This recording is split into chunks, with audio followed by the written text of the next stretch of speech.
Baik, selamat datang di part kedua dari materi hari ini, How to Fund Your Business, atau bagaimana caranya mendanai usaha kalian, atau bagaimana cara mendapatkan modal untuk usaha kalian.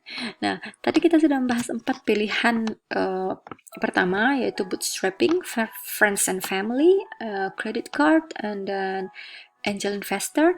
Sekarang kita di pilihan kelima, salah satu pilihan yang sangat saya sukai, dan kita bisa belajar banyak di sini karena ini salah satu cara kita untuk memvalidasi ide kita. Itulah pilihan kelima, dinamakan dengan crowdfunding, yaitu merupakan situs patungan antara para donatur secara online. Jadi ini adalah cara mendanai usaha yang kita dapat dari patungan donatur-donatur, tapi dilakukannya secara online. Nah, crowdfunding itu prosesnya seperti melakukan kampanye tanda kutip atas ide atau usaha yang dijalankan, tapi dijalankannya itu dalam situs crowdfunding. Jadi kampanye tersebut dilakukan di situs crowdfunding. Kedua, apa langkah keduanya? Kalian membuat penawaran donasi kepada para donatur. Ini maksudnya adalah, jadi apabila donatur memberikan donasi sebanyak ini, apa yang donatur bisa dapatkan. Jadi kayak take and give seperti itu. Ketiga, kalian akan mendapatkan pendanaan dari donatur, dan terakhir kalian menerima pendanaan tersebut.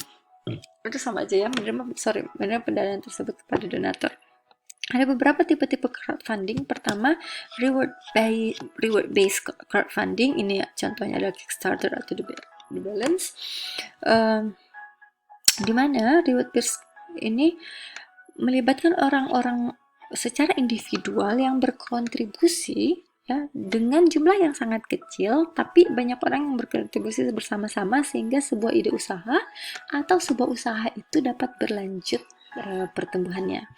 Ada juga yang namanya donation based crowdfunding. Jadi ini betul-betul melakukan donasi 100%. Jadi ini lebih ke sosial. Contohnya adalah GoFundMe. Di Indonesia kita selalu melihat kampanye kitabisa.com kan, kalau ada kampanye-kampanye sosial untuk membantu A atau membantu Bapak B atau membantu sebuah tempat C, seperti itu menggunakan situs kitabisa.com. Dan yang ketiga ada yang namanya peer-to-peer lending. Ini adalah situs crowdfunding di mana situs tersebut meminjamkan uang secara peer-to-peer, individual per individual. Ini contohnya adalah Lending Club. Saya akan memberikan contoh dari crowdfunding. Ini adalah situs yang sangat saya sukai. Kickstarter.com adalah sebuah situs crowdfunding yang berasal dari US dan sangat terkenal. Jadi kita bisa melihat banyak sekali project dari orang-orang di seluruh dunia di sini yang berkumpul menjadi satu. Jadi kita tinggal memilih kita mau melihat campaign apa. Saya membukakan satu campaign. Ini adalah campaign sebuah tas. Jadi produk ini sebenarnya membutuhkan dana sebanyak 7.000 US dollars, tapi memasukkannya ke Kickstarter akhirnya sekarang, masih 11 hari sebelum kampanye ini berhasil, produk ini sudah mendapatkan 167.954 US dollar. Bayangkan berapa kali lipat, lebih dari 2 kali lipat dari total yang diinginkan. Nah, ini produk tersebut menawarkan seperti ini. Ini adalah kelebihan-kelebihan yang diperlihatkan. Setelah itu tadi saya mengatakan bahwa produk juga memberikan penawaran kepada donatur. Ini adalah penawarannya di sini. Kalau bisa kita lihat contoh ya. Jika kita pledge atau mendanai usaha ini sebanyak 149 US dollar atau lebih, maka kita mendapatkan save 110 US dollar untuk harga tas ini. Gitu. Jadi ini seperti pre-order. Nah, jadi jika kita menyumbang sebanyak 209 US dollar, kita save 50 dolar. Oke, dan kita akan mendapatkan satu montage pack. Begitupun kalau kita melakukan pilihan-pilihan lainnya dan support. Ini ada contoh lain. Ini adalah sebuah campaign yang dilakukan seorang anak. Jadi dia memproduksi sendal seperti ini. Dia membutuhkan uang sebenarnya 10.000 US dollar untuk merealisasikan bisnis ini, tapi sekarang dia sudah mendapatkan sebanyak 36.000. Nah, apa penawaran yang diberikan? Jadi ini campaignnya. Jadi campaignnya benar-benar secara virtual, memperlihatkan kelebihan-kelebihan dan apa yang ditawarkan. Nah, sedangkan apa penawaran yang diberikan kepada donatur, kita bisa lihat di sini contoh ya. Jika kita berdonasi sebanyak 95 US dollar, maka kita mendapatkan 2 pasang sendal ini. tuh, jadi diskon. Sedangkan kalau kita mendonasikan sebanyak 179 US dollar atau lebih, kita mendapatkan 4 pack produk ini dan lain-lain gitu ya. Ini adalah contoh dari situs crowdfunding. Kita lanjut lagi. Jadi itu sangat bagus kita gunakan sebenarnya, kita bisa memasukkan ke situ seperti tadi yang saya katakan, bahwa sebenarnya kita juga bisa melakukan validasi di situ. Apabila kita mendapatkan backer atau donatur yang banyak, berarti usaha kita itu visible di pasar, jadi layak dijual gitu. Ini adalah contoh-contoh crowdfunding. Tadi saya sudah menjelaskan, ada Kickstarter.com, ada Indiegogo, ada Funding Circle, ada Angel, ada Circle, GoFundMe, ada banyak sekali situs crowdfunding. Nah, kita maju lagi ke venture capital. Nah, ini dia. Banyak sekali di Indonesia seperti itu. Rata-rata bank-bank juga menjadi venture capitalist sekarang. Apa itu venture capital? Venture capital adalah dana atau modal yang disiapkan untuk mendanai pengkreasian atau pengembangan usaha, khususnya untuk bisnis spekulatif dengan potensi pengembalian dana yang besar. Coba kita lihat bersama-sama ya. Perbedaan antara angels dan venture capital. Kalau angels itu biasanya private individuals, gitu, jadi investing uang mereka sendiri. Sedangkan venture capitals itu adalah investor yang profesional, biasanya dia menginvestasikan dana orang lain, gitu, pihak lain. Nah, kalau angels biasanya menginvestasikan 2-10% dari kekayaan mereka sebanyak 10-100 ribu US dollar per tahunnya, dan share-nya itu 50-1 million.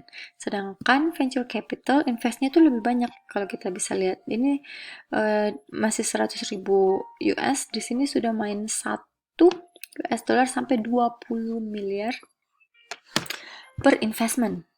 Ya, jadi waktunya 8-10 tahun gitu. Uang yang diinvestasikan itu harus mendatangkan uang yang lebih banyak. Itu adalah syarat utama dari venture capital. Kenapa angel itu melakukan angel investment? Pertama, untuk mendapatkan uang, tentu saja untuk menjadi mentor, untuk melakukan kegiatan sosial, untuk memperlihatkan track entrepreneurial activity yang mereka lakukan. Sedangkan venture capital itu lebih ke karir, mendapatkan uang, dan mendapatkan dana-dana tambahan yang baru. Jadi lebih profesional, lebih kalau venture capital itu lebih profesional dan lebih money oriented, profit oriented, sedangkan angel investor itu lebih sosial. Ini adalah kelebihan dari venture capital. Pertama, itu menyediakan dana dalam modal atau jumlah yang besar, seperti yang saya katakan tadi. Dapat meningkatkan pertumbuhan usaha, tentu saja karena kita membutuhkan uang untuk meningkatkan performance perusahaan kita. Venture capitalist punya jaringan yang luas, jadi kita bisa dikenalkan dengan venture capital lain. Jadi ada beberapa venture capital yang ada dalam yang berinvestasi ke perusahaan kita, dan itu sangat possible. Nah, yang terakhir kelebihannya adalah venture capitalist adalah partner yang saling membagi keuntungan dan risiko kegagalan. Jadi, berapapun keuntungan akan kalian bagi berdasarkan persentase, tapi begitupun dengan kegagalan yang harus kalian bagi berdasarkan persentase. Ini kekurangan dari venture capital. Pertama, sama dengan angel investment, kendali atas bisnis harus berkurang. Kenapa? Kalian membagi equity atau share kalian, beberapa persen dari kepemilikan perusahaan kalian baik ke angel investor maupun ke venture capitalist. Venture capitalist biasanya mengharapkan return yang tinggi. Ini tadi sudah dijelaskan ya, persentase keuntungannya berbeda yang diharapkan dari angels dan venture capitalist. Proses deal membutuhkan waktu yang lama dan panjang, gitu kan, dari langkah A, B, C, D, melewati tahap A, B, C, D banyak sekali, sampai akhirnya kita mendapatkan dana dari venture capitalist tersebut. Dan memiliki jangka waktu, tadi sudah disebutkan jangka waktunya adalah 8-10 tahun. Next, yang terakhir. Nah, yang terakhir, yang gimana kita dapat mendapatkan modal usaha, itu kita bisa mendapatkannya dari skema khusus yang disiapkan pemerintah untuk membantu UMKM. Nah, setiap negara mempunyai special scheme atau skema khusus tersebut untuk membantu usaha-usaha mikro, kecil, dan menengah itu untuk bisa naik kelas atau bisa mendapatkan keuntungan yang lebih banyak ataupun pertumbuhan yang lebih lebih tinggi gitu ya. Ini adalah contoh-contoh dari skema-skema yang ada untuk membantu UMKM. Kalau di UK ada yang SMEs 100, ini disponsor oleh Sky.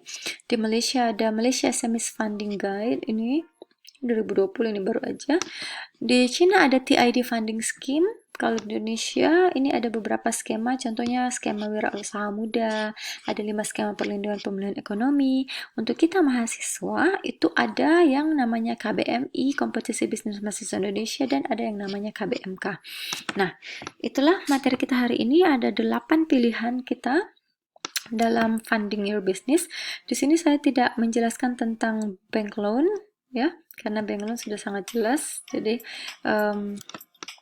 terima kasih telah mendengarkan semua materi hari ini. Nanti kita akan bertemu di pertemuan yang lain. Intinya bahwa untuk mendapatkan modal usaha, untuk mendanai usaha kita, pinjaman ke bank bukan satu-satunya cara. Ada banyak cara yang bisa kita lakukan. Dan kita menjadi fleksibel dan biasanya menjadi lebih berani karena kita mempunyai beberapa pilihan yang dapat dijalankan. Saya harap dengan materi ini kita tidak takut lagi dalam memulai usaha. Oke, terima kasih sudah mendengarkan. Sampai jumpa di materi selanjutnya. Assalamualaikum warahmatullahi wabarakatuh.